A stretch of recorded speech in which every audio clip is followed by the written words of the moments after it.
Hey, it's Jeremy Kirkland. You're listening to Blammo. How are you doing? How are you hanging in there? How is life?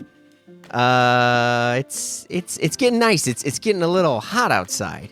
I gotta complain for 2 seconds because it's hot and I don't want it to be hot. I want spring. I want to wear my nice jeans and pants. I don't want to switch to my baggies yet. I just came back from Kansas City, which, even though I have to go there often, is not where I'm from and is also not where I live. It's funny, sometimes I'll get messages from people and they're like, yeah, you're in Kansas City, right? How's Kansas City? And it's like, don't know, because I don't live there. I live in St. Louis, and I'm happy I live in St. Louis. You know, it's a great city. I'm from here. It's nice to live here again. There's a lot of good stuff the city has to offer. Good clothes, good stores. You know, I like that my house doesn't cost a lot of money, and I got a studio where I can record these pods when I need to. Other than that, you know, I'll see you in New York, you know, once a month, whatever. But who cares about that, honestly? Because Mickey Drexler, the Mickey Drexler, he's on the pod this week. You know, and this is the 10th year of doing this pod, and Mr. Drexler has been a person whom, you know, I've been wanting to have on the show for just since the beginning. I mean, if you know anything about fashion or retail, or if you don't know anything and you're just like, I'm looking for incredible businessmen and entrepreneurs, Mickey Drexler is going to come up in that. He's going to come up in that conversation. You might know him as the guy behind Gap, J. Crew, Old Navy. I mean, he was on the board of Apple. I mean, there's so many things that, I mean, this guy's resume reads like this, you know, murderer's row. I mean, he's just done it all. And he is now chairman of Alex Mill. But what I liked about this is, you know, we were supposed to have this conversation and we're kind of going back and forth, and, you know, he shows up and he's still, and I think this is the biggest takeaway for me on this pod. He's still just like a guy who loves shopping. He loves clothes. He loves good retail. But he really, really loves it. I think a lot of people sometimes think that when a person reaches a level of success, that they kind of are like, all right, now I'm done with all that stuff, and I can just kind of lean back and, I don't know, count my cars or whatever you're going to use to define yourself of success. But Mr. Drexler, no, he is like, I like coming into work, and I like shopping, and I like going into stores, and I like, you know, I mean, he's still laser focused on that. And so we got into it. I mean, it starts off pretty hot because I was trying to talk to him how I'm like, look, it feels like everything is the same. It feels like, you know, what's good and what's bad. I mean, you'll hear it when it goes to it in a second, but like, he's like, no, you know, but he just, we had this very lovely little sort of debate, but basically, I mean, he thinks most modern fashion has lost its taste level. He's right. He thinks all cars look the same. He thinks corporate brands ruin creativity. He's not an AI guy. I mean, of course, this is why he's the GOAT, because he's also pushing back on this, not to be a contrarian, because there are certain things that he believes that are very important to run a business. And I agree with them. So, I mean, we get into all sorts of stuff. We talk about why Costco is one of the best brands in America. We talk about why Rolex is so great. Storytelling, details matter. But, I mean, there's so much stuff in there. There's a Steve Jobs story in there, which, look, I'm not going to lie. I was not looking for Steve Jobs stories, but he throws one in there. It's nice. We hate on Allbirds together. I mean, life is just peachy when you can also hate on Allbirds. But I'm so glad to bring this pod to you. This was a long time coming. Here's my chat with the great, the one and only Mr. Mickey Drexler. I think we're in this amazing time for retail and clothing and style where everything is actually good and good enough. And now we're in this era where it's more about how you feel about yourself and how you want to present yourself to the world versus being bombarded by a singular trend or place that you need to kind of conform. You know, that you can walk down the street in New York or LA or wherever it is, and you see a wide variety of style, and everyone looks good. and everyone seems happy, versus it felt like back then you kind of had you had, the GQ rules, and that dictated whether you had good style or not. And now where it's like, it's just be you and have fun. So it's interesting to be and view the clothing industry now where there's nothing that's inherently bad. It's just, how do you want to present yourself? I would debate what you just said. Sure. Because I think starting at a high end, top level, in a sense, looking down at the world, I think taste and style is now on a much lower rung of the ladder in terms of again, it's personal. I look at the design in America, not just clothes. I look at cars. I used to be a car maniac, collect and this and that. Mm-hmm. I can't tell the difference. I was driving this morning to work, and there was, and I just look at cars, and I called someone up who here is a car. She's a car nut. I said, Bridget, I'm here on the streets, and I just saw what I would swear was a Jeep Grand Cherokee. And I looked at the name, and I think it was a Toyota model. And and everything has that swoop. I'm into aesthetics, and I guess I have to be in my job, but everything has the swoop in the back, and they all look like they were designed in the same computer room that the others were designed in. And some of the great classics they're not great classics anymore. Used to know a shape or chassis of an automobile. And then clothes, I think it's the same thing. I think taste and style, and I don't know what AI is going to do to this, because I am a Luddite. For getting 16 years on an Apple board, I still, don't get most of it. But I think the world of fashion has deteriorated dramatically. There are some great winners out there. But I think the designer business, it's kind of become so arrogant, and you'll pay this for what we're charging. And a lot of people like the logo. They like to feel that, oh, I'm special, and they line up at the shops. But to me, luxury has always been scarcity in a way. And when you look at the world, discounters are galore, and the regular priced retailers have now become discounters to a great degree.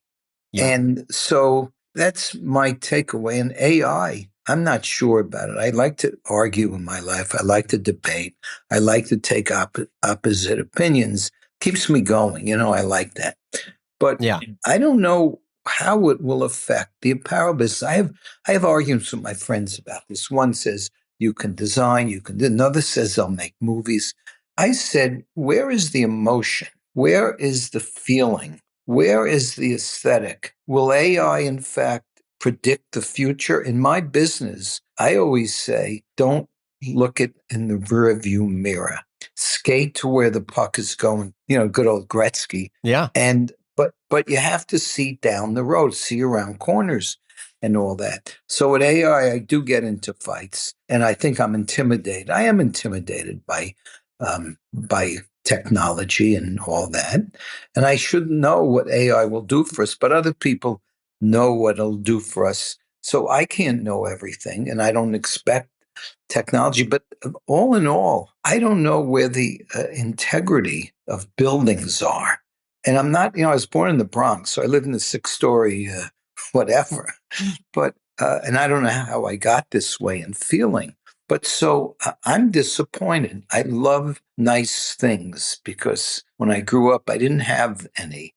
And I lived in my imagination. And people say, well, I'm creative. I said, I think because I was internally based with things I'd want. I think. So here I am, they say influencing, doing this or that. But so anyway, that's my point of view. So we're kind of opposite, I think, in what we're saying.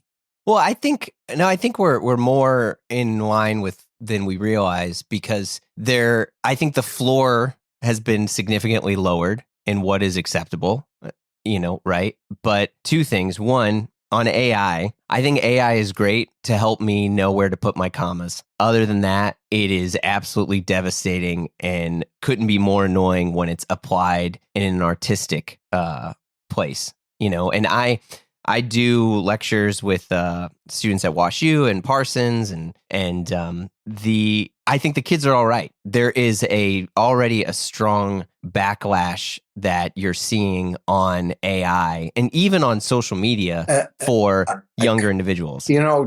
I couldn't agree more. And the technology, what I see, I saw this article, whatever it means. Someone is doing their paper on a typewriter, an Olympiad. Yeah. And I don't know how you feel, but I look at my 7-year-old grandchild and you go there. Now they have this telephone can or whatever it is. She has tin can, and she waited 6 or 8 weeks, or her mom did, to get it. And so she has 3 or 4 phone numbers. I think it's in the max. Yeah. And I try to get my phone number in there, but I didn't make the cut because she has 3 friends. She, hello, hello, hello. And then there's on the whatever, the videos. Yeah. And it's not good. Where's the time alone that people spend? But again, I have to say, I'm a Luddite in all this. So I think that if you're Wall Street and you're talking about AI, everyone's like, oh, that's the future. Double down, double down. Look at Allbirds, which was essentially, in my opinion, a complete shit shoe. It was an absolute trash shoe. 100%. I met them the first time around. I said, shit, they wanted me to invest in the first year or two. Yeah. I said, but I'll never forget when I happened to be in London. It must have been 10 years ago, whatever. Sure. A woman walks into a shop. She's wearing Allbirds. And I'm looking, and I said to the team, I don't understand those shoes. They're cheap and ugly. And, but I'll tell you something. I didn't know the founders. Creativity was not in their vocabulary. A friend of mine was a consultant, very talented, creative soul who I knew in our business. Mm-hmm. And she kept preaching, where's the puck going? Where? Now, the irony is they're going into the AI business. I mean, yeah. Well, that's the thing is I don't know what financial manager, because a lot of them, it's like, look, the directive is invest in the future. And so AI equals future. So people will go ahead and put it on there. But the fact that they were able to pivot essentially from a failure, which is okay. There's nothing wrong with failing. Right. But the fact that they were able to pivot from that into some AI company is mind boggling. And I think some of the things we're almost speaking in parallel in the sense that you're right. A lot of fashion has kind of been reduced or sort of dumbed down. But the thread that you were pulling at too is there is still a love and deep search for great storytelling. I mean, mandatory. Why is Ralph Lauren always crushing it? Yeah, mandatory. Great storytelling and the the pursuit of history. When we started Madewell, which became, and that was not a huge success, we opened a store in Dallas. So how in shopping malls they have a rail, and if you jump, you'll kill yourself down to the rest. So yes, it was a quiet morning. It was a shitty location. But anyway, a guy yells across. He was just on the other side of the floor there. It was morning, and I think he knew who I was. Maybe he didn't. Didn't matter. And he said, congrats on your new business. Remember, storytelling is the key. Yeah, absolutely. I mean, it is. And it's like, you look at the sea of hoodies out there. What makes the hoodie I'm wearing different than the hoodie that's being sold at A, B, or C? And, fortunately and unfortunately, it's the environment it's sold in. It's a commodity, a hoodie. So you might have. Yeah. But the thing that gets me like crazy on hooding, I don't get it. PARKE. You heard of that? Some woman started it. Okay. It's a hot, and it's in block print. It's like bum equipment? No, it didn't. Bum, I think, had like an archway. Yeah, it did. So block letters. But the world, to me, there's, people are followers mostly. But sure. There are more standouts that aren't standouts. I mean, and the people, you look at the magazines today. I hope my friends you probably have magazine readers from the 60,000 or so people. But, you look at things, and maybe cars in particular for me, because I had collections of cars I always fantasized about as a child. I don't have many more because enough's enough. Wise. But I don't know. I'm not a big fan of what's going on, and I love what we're doing because I just love it. And there's no textbook you read on creativity. Well, there's two things to talk on Alex Mill when we talk about what makes a clothing brand special right now and what makes something that you want to continue to dig deeper into in an era of essentially a lot of noise. I'll put it that way. There's a lot of noise in the clothing industry, whether it's someone who's spending a lot of money on a crazy marketing campaign, and it's fine. If they want to do press hits for fashion shows, go for it. But for me, the joy of really, really good retail is still so important. And even more so now, as me and plenty of other people like me are paring down a lot of the e-commerce purchasing until you can have the in-store experience first. And to talk Alex Mill, my wife, who is an extremely specific shopper, she came back from New York the other day with this beautiful cotton cardigan that had like the tailor button all the way up. Yeah. And I was like, where'd you get that? I was like, I was like, where'd you get that? She's like, oh, I got it at Alex Mill. And she's like, I'll be honest. She's like, I really hate shopping right now. And it's so frustrating. And she's like, but I was there and the customer service was absolutely, she was like, it was almost unsettling because I wasn't used to like such good customer service. Isn't that nice? And I was like, no way. Well, she has good taste because that tailor sweater is bada boom. It is, right? I mean, and it's, my God. And I was like, well, let me go back in. And so I went in, and look, I'm already kind of an ass clown snob in retail. I just admit it. I like to look at everything. I like to look at the hardware. Wait, only in retail? That's not true then. Go ahead. It's hard to focus it. You're right. And so I go in, and and I've been there multiple times, but to really go, and I was like trying to like look for that experience she got, and I got it, and there was people talking to me about denim and trying on the different denim fits, no pressure to buy. Good. And then finding stuff that was really, really good. And I'm not going to lie, I don't really talk too much about my in-store experiences on the pod, whatever, but it was excellent. It was really, really good. And I think for me, there's something that I think Alex Mill's doing differently in a time where you have places like, it's more cool to not engage, right? You go to some retail stores and it's like, no, leave them alone. And now I'm kind of like, actually, I'd prefer you to talk to me. Well, then this was all after we had a date, right? I mean, you didn't call us as a result of that, which is a compliment. No. But no, yeah. The team has to be a reflection of being kind and nice and knowledgeable to customers. And I am a micromanager because someone's got to do the job. Mm-hmm. And if you don't micromanage, then you're not noticing the bigger things that might be wrong. So I've always been that way, and I'm very demanding on specifics. Today, this is interesting. I had a breakfast with, Soul Cycle. Yeah. Yeah, I go every morning, 7 a.m. Oh my God. And the music is deafening. Yeah, it's pretty rough. It's rough. And I wear Bose headset and AirPods. Okay. And I listen to my own. So I had a breakfast with the CEO.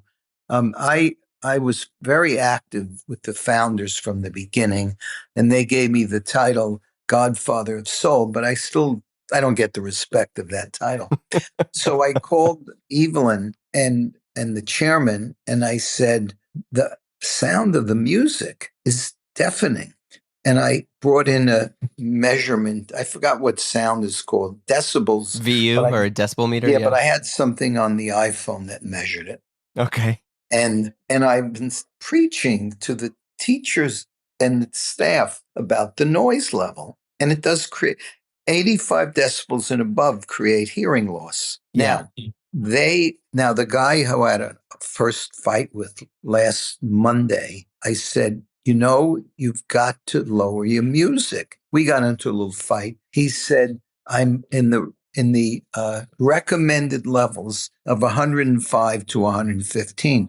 I said, but I bet you're deaf. Now, he was not right. And I said, okay, I left like pissed.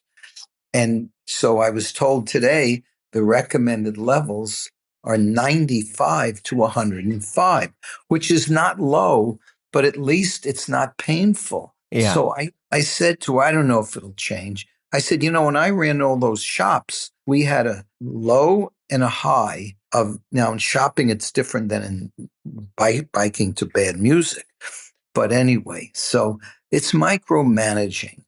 Look, this morning I said, why am I waiting? So I know them. I like to, I schmooze with them. I said, what's happened to my coffee? But that's what you do. Now, micromanaging, when I visit a store or in here, I do the same thing because I consider myself, I don't know if it's my ancestry, I didn't have any retail or whatever, they're all from Poland, but I consider myself a micromanager in a positive way. I wish more bosses. I worked in 12 years in the department stores to see one of the chairmen, well, it was only chairman in those days. Now it's, thank God, chairwoman too, spend time on the selling floor speaking to a salesperson. You learn more there than anywhere. But anyway, it's a long story. It's learning and being curiosity to me is one of the top requirements for any leader. Curious and dig in. Yeah. Okay, wait a second. Look, sometimes I gotta hit that pause button in here to tell you something. As you know, I've been collecting watches for 15 plus years now, even more than I've been doing this podcast. I got Mickey Mouse watches, I got Snoopy, I even got some heavy hitters in there, including my prize Seikos. And you're like, Jeremy, I know, but I'm always nervous about buying watches. It's kind of weird out there on the internet. Well, that's why your boy uses Bezel. Bezel is an incredible, trusted marketplace to find and buy your next dream watch, or even that new daily driver. They even have their own auctions, all backed and vetted by their incredible team of authenticators and experts. By the way, they're real people. It's not some tacky AI. That's super easy. You can contact their concierge team and say, hey, I'm looking for this or I'm looking for that, and they'll find it for you. And next thing you know, you'll receive that perfect watch. You can rest easy knowing it's authentic, correct, and now in the perfect spot on your wrist. So if you're looking for a new Speedmaster, Datejust, or you just want something fun and weird, visit getbezel.com and find your next watch at getbezel.com. Wait, what? Oh, you already did this? Oh, you just want to make sure that your new toy now stays safe. Look, I get it, because now Bezel offers insurance for your collection, even if you didn't purchase from them. So find it, buy it, or bid on your next watch at getbezel.com and insure it while you're at it at getbezel.com. Yeah, I agree. I think you learn a lot more by being on the ground floor in the sense like, getting a firsthand experience with the products, with the customers, what they're looking for, what they're, 100%. Yeah. And even caring about, like for me, scent is actually very important in a retail location. And I'm not talking about like an overwhelming scent. I mean, I worked at Abercrombie. Like Abercrombie. Oh, yeah. Abercrombie. Yeah. Overwhelming. It was horrendous. I mean, they would... Overwhelming. I worked there at one point, and I remember the fragrance was called Fierce. Yep. And everyone had a bottle, and it was your job actually to open the bottle and spray it everywhere, but then also pour it on the rugs. It was. Well, the chairman then I used to work with for 4 years. Oh, gosh. 2 years he was my boss at Abraham and Strauss, which is defunct. Yeah. But yeah, I remember that smell very well. Yeah, and it's interesting because scent triggers a lot of memories. 100%.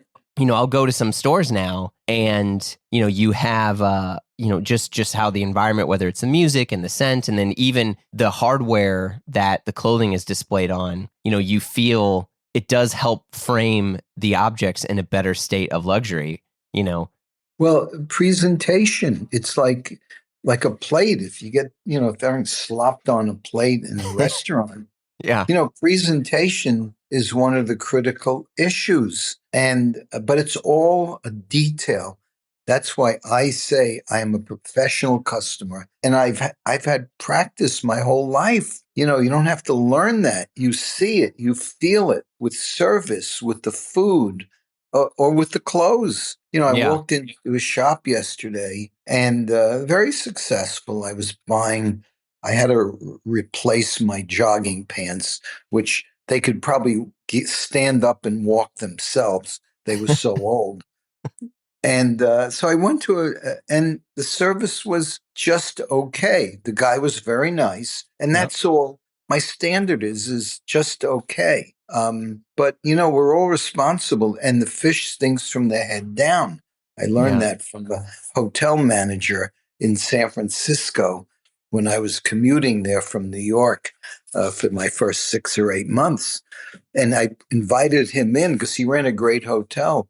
I said, Stan, please speak to our field team, which he did because Yeah. every detail Stan took care of. And, but you don't feel that. There's a podcast called Founders. I don't know Yeah. if you've ever, yeah. So the first one I listened to just randomly was Enzo Ferrari. And then I got addicted because it was all about the factory floor for Enzo. That's where he spent his time. And all the micromanagers, it was about the selling floor, the factory floor, the customer conversations, along with everything else they did in a genius like way for a number of them. But Yeah. the art and my feeling, I hope I don't get into trouble for my criticisms of big corporations. I don't mind saying it. Big corporations are bureaucratic in most cases today. Try to get someone to answer a phone, try to get a resume, and people don't care. And I'm stunned when I listen to the bad music or a recording. We want to take care of you. Press one, press two, press three, press four. And what the hell? But I don't know what's happened. And I think the bigger you are, in my own experience, by the way, running what became big businesses, is it was very hard to stay on all the issues. Here, I don't know, when you get to New York, you'll visit, but there's 30 of us. We have 2 rooms, and I am having more fun on this job for 2 reasons. One, no one can get away with anything because I'm walking around and listening all day. Number two, I don't have boards of directors There it is. and I say about boards and meetings, everything a group, and they knew nothing, all from my 5 or 6 boards in retail world, they knew nothing about schmatas. Mm. You know what a schmata is, right? I'm afraid I'm ignorant to this. Forgive me. Well, it's Yiddish for clothes, Oh, rags. It okay. actually technically means rags, but they would have opinions about everything. And I think most committees, I'm not for a dictator, although I kind of would like a benevolent dictator running America, or the New York City does not need a politician. It needs someone to pave the damn roads. Anyway, if I look at the world today, the bureaucrats don't really care about. There's no decision that gets made in a boardroom that's not a compromise, except Steve Jobs. Yeah. No compromise. Now, when I had directors and a controlling shareholders, whether private equity or a founder, I voted against building a new headquarters at Gap. Every director agreed. Guess what? The vote came, new building. I was the only one who voted against it. But I see that happening in this world. It's just happening all the time. Compromise after compromise in a boardroom. Because it's like peace negotiations. I'll do this if you do that. And it's all people who, in most cases, forgetting independent directors, have loyalty to the chief. Yeah. And yeah, and So what be it? So that's micro, it's small things, big things. It's saying, oh, I, I used to like people to say hello to me when I started. I was a young guy at Bloomingdale's. Yeah. Hello, I'm here. I work for you. Who's coming down the elevator? Hello, just respect for your fellow coworkers. And I like the term coworker at Bloomingdale's. Yeah. Maybe it sounds a little communistic or whatever, but I like being called a coworker, but then just talk to the people and don't have your office through triple locks to get in. to, you know, Yeah, I mean, I worked with a brand at one point, and we were in a meeting, and this was a luxury brand, and they were going through some of the P&L, and they were going over, and basically the conversation came down to, if we changed our packaging from A to B, we would save an average of 38 cents. But for me, and this is the thing too, is like the packaging represented part of the luxury experience. Now I get it. There's a concept of being conscious of waste, but this was 100%, like, 100%, 100%. Keep going. yeah. And so they basically voted to nix this, to add a very, very small incremental value. And I politely tried to argue, where I was like, look, if we take this away from the packaging, if we're not focusing on the whole holistic experience of this brand, especially as a luxury brand, then we're going to completely remove ourselves, and we're just going to be another blank item.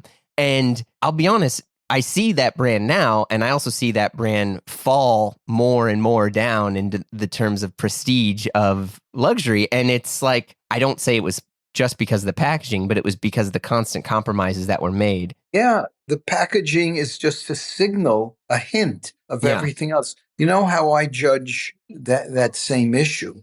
Well, at Ann Taylor, which we made very successful, Yeah. and I was only there 5 years because we were bought out by a big bureaucratic company. I'll tell you another story about quality. So the minions, whoever, I think they went to the Yale Club every day at lunch and got whatever. They said, the policy here is to put allied stores underneath all things that say, like a shopping bag. Right. And to me, allied stores, we're Ann Taylor. That's our name. It's our Yeah. reputation. Bureaucracy, I just didn't listen. Why? Because they never check anyway.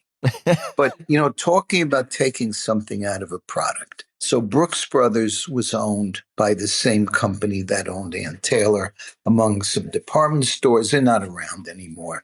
So we sat in on each other's meetings, and I listened to the chairman of Brooks Brothers say how Brooks Brothers had well-known luggage. I think it was made by Hartman. This is many years ago.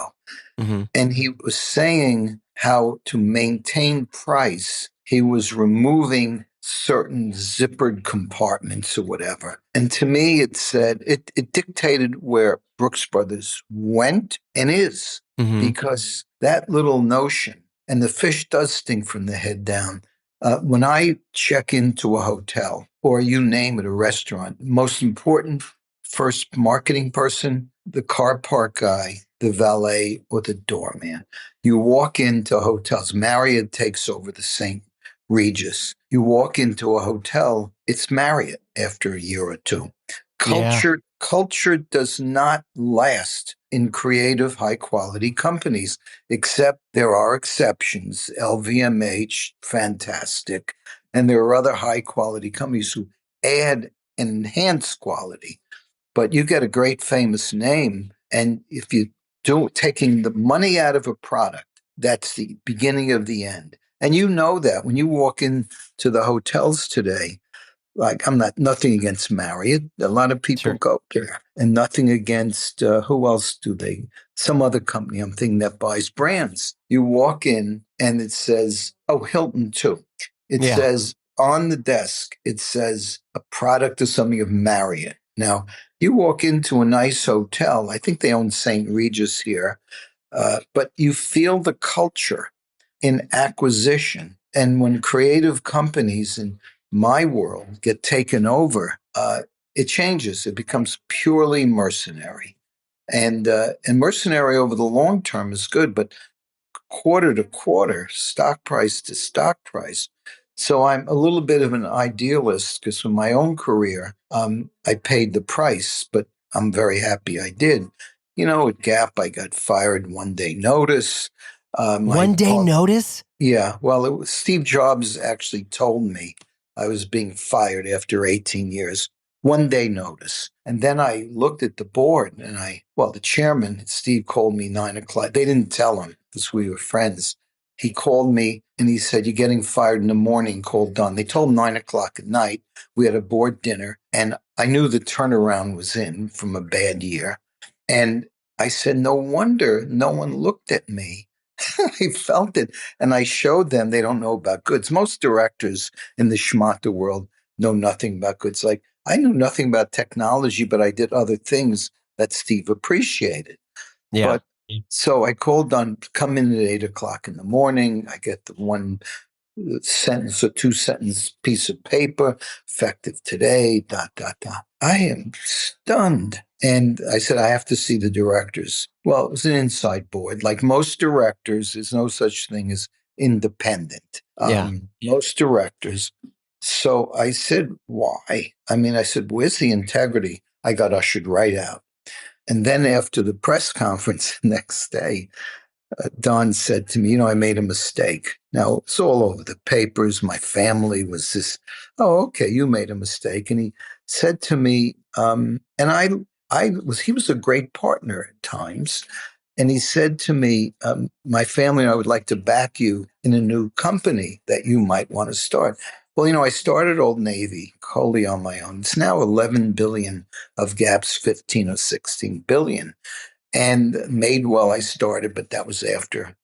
And, that's what goes on in this world of politics. Now, forget the ultimate political situation today.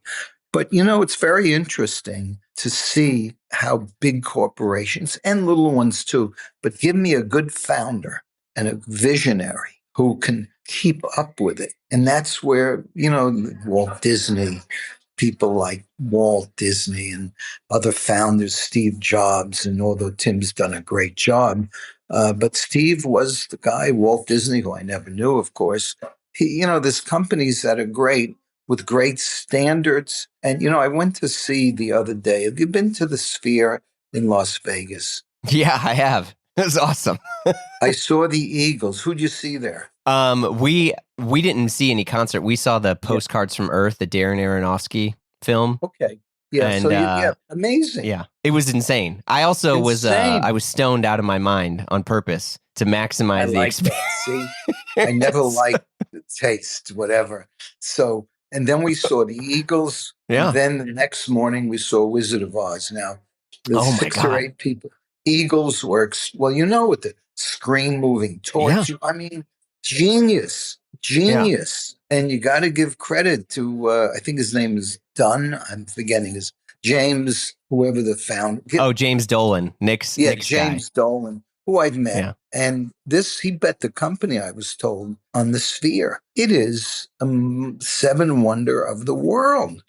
8th. What? It would be the 8th. Oh, the 8th. Well, I'd eliminate a couple. Okay. I fire one. Yeah. I think that's, the importance of visionaries and the importance of people who refuse to compromise on things that where the numbers don't necessarily add up. Because I think a lot about, the weirdest thing now is like the biggest advertisement for Costco is the fact that their hot dog, which isn't good, is $1.50. And the whole point of it is like, it's $1.50 and it's never going to change. It's never going to change. It's like, that's the best marketing money they've ever spent in the history of like any company.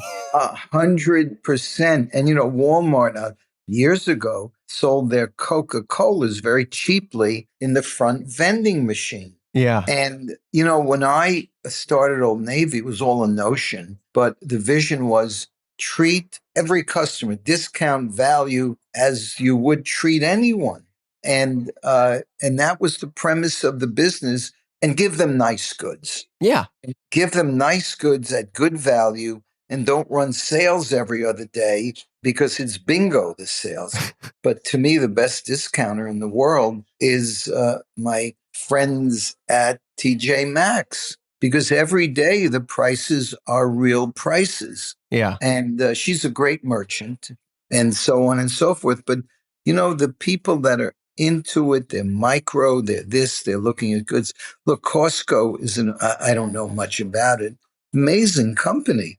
I guess you'd say that about Walmart, but I don't, whatever. Yeah, But I mean, it's Costco has got a weird thing to it because more importantly, like they found a way to make, and this is something where I don't know if the other retail companies can take notice, but it's like they found a way to make what appeared to be the floor of, the accessible for everyone, but they found a way to make it something that people were proud of. Like you yep, see people wearing Costco clothing and Kirkwood, it's, right? yeah, Yeah, Kirkland. Kirkland, And yeah. yeah, which, no relation on my end, but like you see people wearing it with pride. And I think that's a pretty incredible feat now in the sense that, Incredible. yeah, it's like you can get it at Costco. It's $8 or $10, but Yeah. that's eh, a thing that they've done really well with their own product. Amazing, amazingly so. And you're Yeah. right. I never thought about it. It's prestigious. I go to Yeah. Costco. It's different than going to Walmart or Target and Yeah. all No one that. wants to wear a shirt with the Walmart logo on it, but they do with Costco. Yeah. Well, Walmart's interesting. I never really knew this till a few years ago. Half their business is food. Yeah. So, Great value. yeah, Yeah. and I think Target, whatever, who knows? So the world is moving rapidly. And the only other thing I think it came up a while ago at the beginning is the authenticity and the realness of the world Yeah. is, to me, very important now, meaning that models look like models. Logos, slap a logo on and then show it, and everyone walks around with it. The lines at some of the prestige stores here or in Europe or all over the world. They want to buy a piece of the action. When I Yeah. bought my first pair of Gucci buckle shoes, I was a young guy. I worked at Bloomingdale's. I was in Florence on a sweater trip, and I don't know if there was a line at Gucci for the buckle. I walked out of there saying, I'm a rich guy now. But Yeah. now, everyone does there's nothing that makes you accept scarcity. And I think there's a reason that vintage clothes are so good because they're authentic. I love using our team for modeling because they're in the streets. They go right out the door here in the streets. Now, we do hire professionals for our catalog or whatever, because whatever reason I'm told. But people don't want BS anymore, It's true. and and that's what I think is kind of coming down the pike. But I don't know if it's changing enough. But people, if you know, my favorite expression, if you know, you know, you Yeah. know. Well, I mean, speaking of that, as we're talking, the watch you've been wearing this entire time is one of the greatest watches that has ever been created. Oh, You're wearing a 6241 Paul Newman Daytona, which is it's the top of the top. And I'm curious because I think, I work a lot in the watch space, and Rolex to me, when people will talk about, yes, they're vertically integrated, they have a lot of amazing manufacturing, but they were still founded as a marketing company. I didn't I know mean, that. Hans Wildorf, talked publicly that what made them special was marketing. I mean, the big thing is right now it's 100 years of the Oyster, which was the first waterproof watch. And the big move that Hans Wildorf did was he sponsored this basically this woman who was swimming across the English Channel, and I they put a remember. watch around her. Yeah. Wow, And they I didn't it know actually that was at around her all. neck too. Wow, Which I don't know if we'd recommend at this wow, day and age, but that's it was because, fascinating. yeah, he's like, she's going to cross, the English Channel, and she's going to have a Rolex on, you Amazing. know? I never knew. I used to buy everything I buy is because I like it. And I Yeah. wasn't a watch collector, but I guess I was buying from a dealer. And this watch, which is, I mean, I think the original sold for $17 million that he Paul's wore. personal one. Yeah, Yeah. the Yeah. personal watch. But I buy what I like, and if you buy to make, like, art is bought to make money. Yeah. But you can see an art collector. I'm not a big collector or whatever, but you can see it's about the aesthetic, personal satisfaction. But this world is so money driven on so many things. But Yeah. what can I tell you? So Well, I want to jump to one last thing before we wrap. Go ahead. So you have a very interesting father-son relationship in the Yep. sense that your son Oh, is one of the main designers and big parts of the brand. And right. so I'm curious, what is, professional mentorship look like when you're working with family? Well, it's complicated. I thought you were going to talk about my father, who was he didn't meet the job description Mm, at all. He was not a good person. He mm. never really, he was bitter, he was angry, and he actually was my role model because he was a perfect example of everything I wanted not to be. Oh, He wasn't yeah. kind, he wasn't warm. He didn't he bragged a lot, but he really worked in the shipping room in the garment business, modestly paid. And he wasn't a nice person. And it was confirmed by all of my cousins. My mom had three sisters after she passed away. They were kind of my go-to. Yeah. And my seven cousins were like siblings. It was like a Bronx ghetto. So none of them liked him. And I kind of never liked him either. But so that played a big role in my life about wanting to get out, escape, and be whatever he wasn't. But it's very difficult to be the son of, well, I think daughters are easier. My daughter doesn't work for us, but the first 2 years were very rough. I have a very smart wife. I've been married a long time to Peggy, and she has a PhD in psychology. She doesn't practice, but she has the knack. And she taught me over time. She still does, by the way, to deal with Alex in the right way. And he's much more comfortable now than he was, but I could see I've had to work at it because it's hard because I'm who I am. And I said, Alex, do you know you might be the name of a famous big company someday? You might be on the door with Yeah. Alex Mill. I Yeah. said, you got to enjoy what's happening with this company right now. It's beyond. And you and your wife kind of endorse it like that. Oh, And absolutely. it's the first time, but now I'm kinder, gentler. I'm a difficult boss. Am I a difficult boss? Very difficult. Yeah, I'm teaching, and We argue a lot. yeah. We argue, but she doesn't have the sense to not fucking argue with me. True. So she'll repeat things. I said, I taught you that.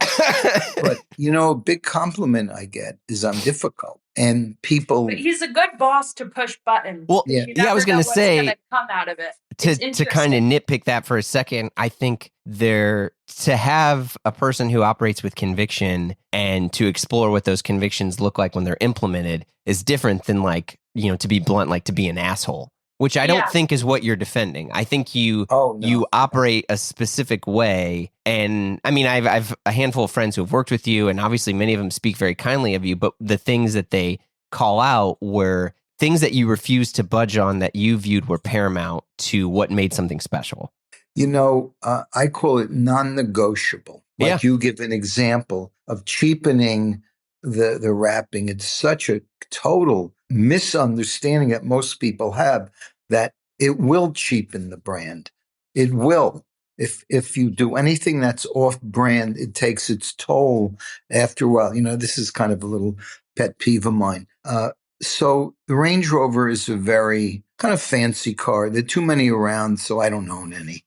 I used to when they were kind of, but I noticed on ads, like it's the unit of Allied stores. So on their ads in tiny lettering, and I brought it into work one day, say, no, I don't want to be a schmuck about this.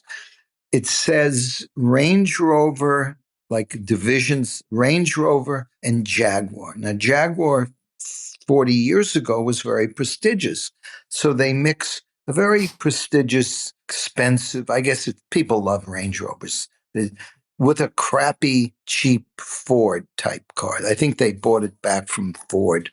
They did. It was a weird partnership, but yeah. Yeah. And it's the company you keep. And if you affiliate with a step, it's like having a nice house on a bad street or whatever it is, not to be a snob or anything, but if you're going to market your brand, don't put a division of Marriott on the counter. If it's, and Yeah. it's amazing that, people want the big corporations. It ain't about anything but control, power, and the money. But, Yeah. a lot of them look at Costco, TJ Maxx, they're hugely successful.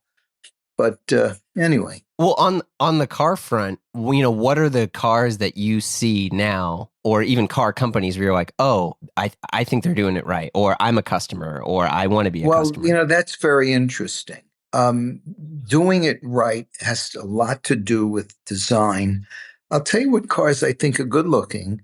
They both look alike, and there are too many on the road. I never buy a Bronco or the Land. Well, my favorite car I own is a 1998 Land Cruiser. They do not make them anymore, and that car is better than any new car in the world.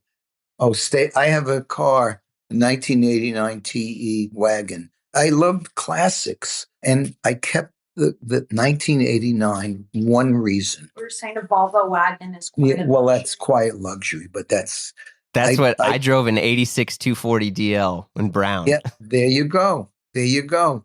And but I have the car is one color. I had a special order it in 1989. A woman I worked with, Tasha, had the car color. She special ordered it. I can't take full credit for finding it. I saw her car and I said, wow.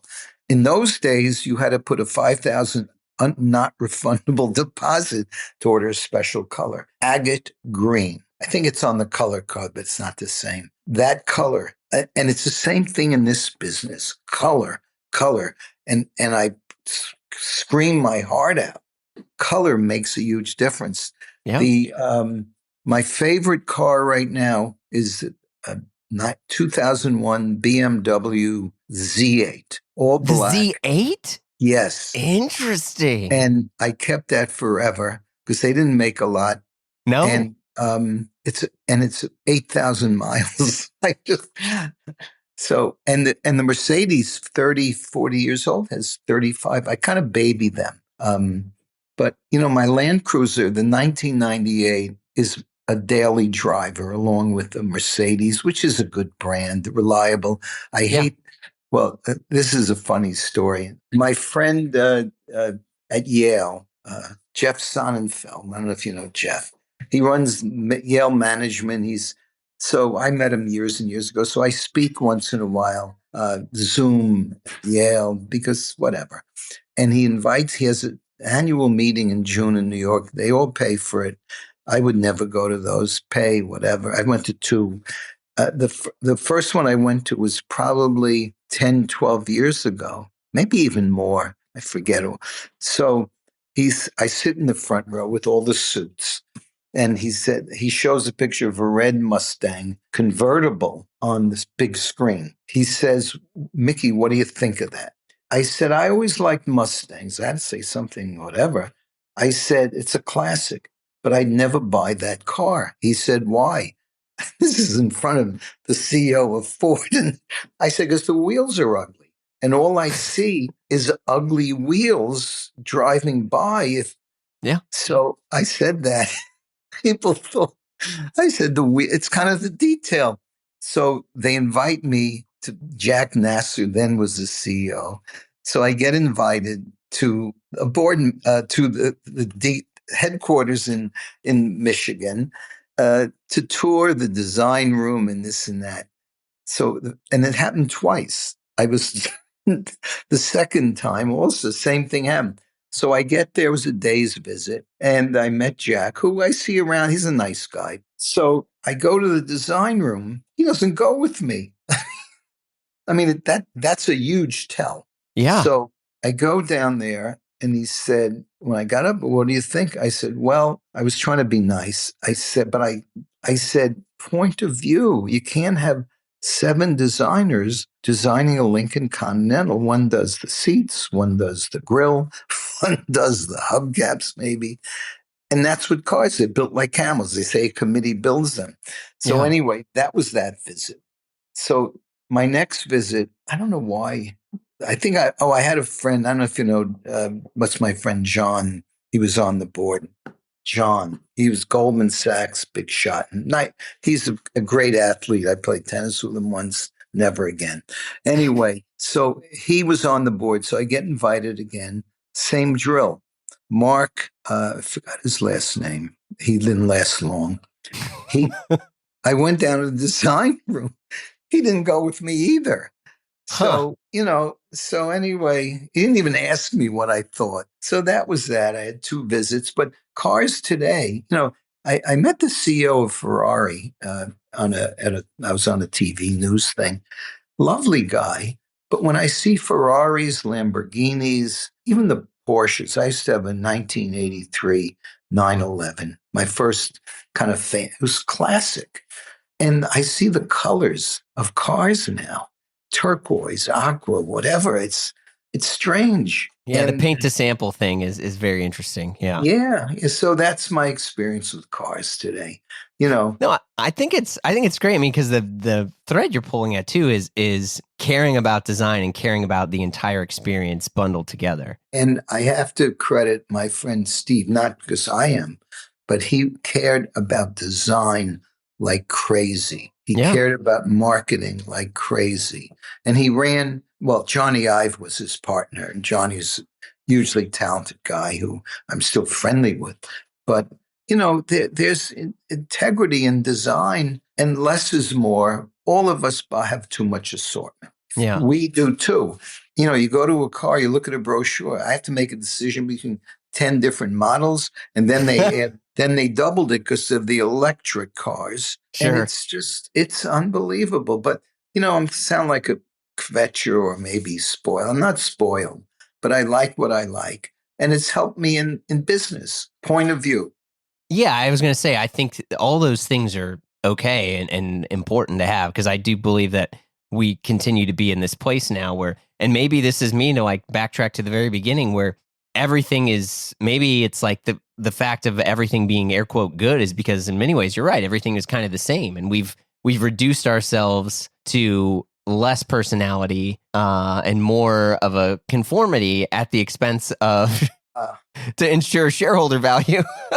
Yeah, social media, look, I have my addiction to reels, but social media is probably the most influential marketing tool in the world today, I guess. Yeah. I do it. I do my own Instagrams now, and it works well because I don't bullshit. I would encourage you to continue to leverage that, because I think the thing for me that is, the glass of water in the desert is the sense of politely challenging the stuff that continues to be spoon-fed to us. Yep. And maybe we can push back on the sea of crap out there and the noise, and really get back to the things that are the most important, which, continue to be good designs done by actual artists and artisans. Yep.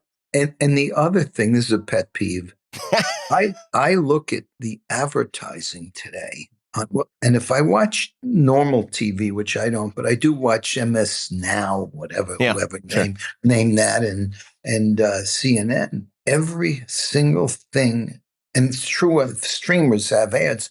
Not only is it a deal, but they always say it, and it's usually medicine or makeup. And they say you'll save, and not only that, if you order it now, you'll save 78%. I mean, it's so apparent. It used to be illegal to do that. It's lying like crazy, and the creativity in the advertising business, where is it? I agree with you on Costco. Less is more, and you say that this was how much whatever, and it says it all. And I like less is more. You go into a supermarket. I feel a little like George Bush, because I go to more smaller markets. But the cereal aisle has like 35 cereals. Yeah, well, they're all owned by 3 people. You're right. But give me the 10 best instead of owning the shelf. They own and they pay. Tell me what the 10 best cereals are, and make sure you include 1 or 5 without sugar. It's Honey Bunches of Oats. It's Honey Bunches of Oats is my thing. They don't have sugar? Well, there's a reduced sugar now, but now it's like, if anything, I used to I do love yogurt that. and granola. Yeah. Oh, do you know Yasu bars? Do you ever taste Yasu bars? Yeah, it's how I'm able to I'm survive late at night. addicted. Me too. I am addicted. And they're always out of certain cookies What do you and mint cream. chip? Oh, No, my okay. wife likes that. I don't do the chocolate covered because No. it adds another 50 calories, more sugar. Exactly. I love coffee and chocolate chip, I think. I love cookies and cream the best. It is the best copy of ice cream I've ever had.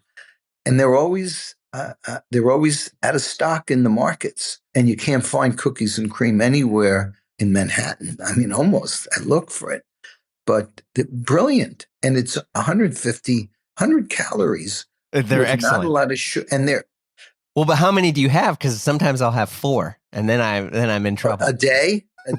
Yeah. No, and more at night. Well, it's on. I have 2 a day, maybe. Because I try to, the one day in the office you had 4. One day. See, this is what. Yeah, there he is. Welcome home. Yeah. She's getting even with me. Oh, well, this is fun, by the way. When did you feel comfortable settling into your own style versus trying to dress for someone else? You want to hear something weird? Sure. And I never thought this. He's always dressed this way. When I hang around now with 2 friends, my best friends from grade school. That's many decades ago. This is in the Bronx, and they were, Joey Gag, Liano, retired cop. These are the real names? Yeah, Joey Gag Liano. Man, you grew up in a comic book. Yeah, right. And Stephen Borkin and Angie Ramon. Spanish, Italian, Jewish, and I was a Jew, so we kind of controlled the House of Representatives. And you know what they said to me a few years back? I was the best dressed kid in grade school. And you know what I wore every day? The same thing. I wore HIS, you never heard of them, buckled back chinos. Oh, nice. And they were khaki color. I wore every single day button-down shirt like this, collar. And I think they were either white or blue and white stripe. And I used to wear Keds sneakers a million years ago. This is in perfect the 60s. Sneaker. Yeah, Keds. And my father, one thing about him, he dressed well. He was always kind of spiffy. But that's the only thing I'll say about him. That's nice. He dressed well. No other passes. I always wore a uniform. Like this. This is an old J. Crew. What's the name of the brand? Bellstaff is what you're wearing. We were the biggest customer, J. Crew, of Bellstaff when it was around. So it's still around, but they destroyed.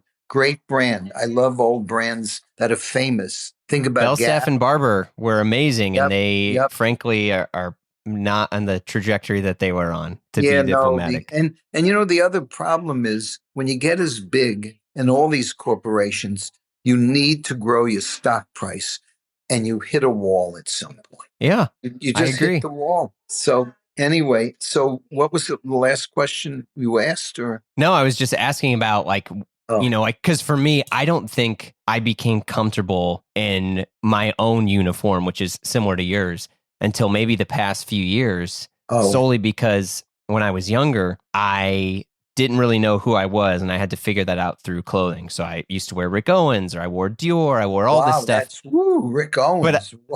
But I was like, I don't feel like I could, I felt like I had to communicate all these other things about who I was through my clothes. And now I'm a little bit more confident, and I'm just like, it's an old Brooks shirt from 20 years ago. Right. Thank you so much. It was a huge pleasure. Fun. You lived up to your reputation. I like that. Thank you. It was fun. All right, that's it for this episode. Thanks so much for hanging out. Support the people making good stuff. Wear what you like. Enjoy yourself. I'll talk to you next week.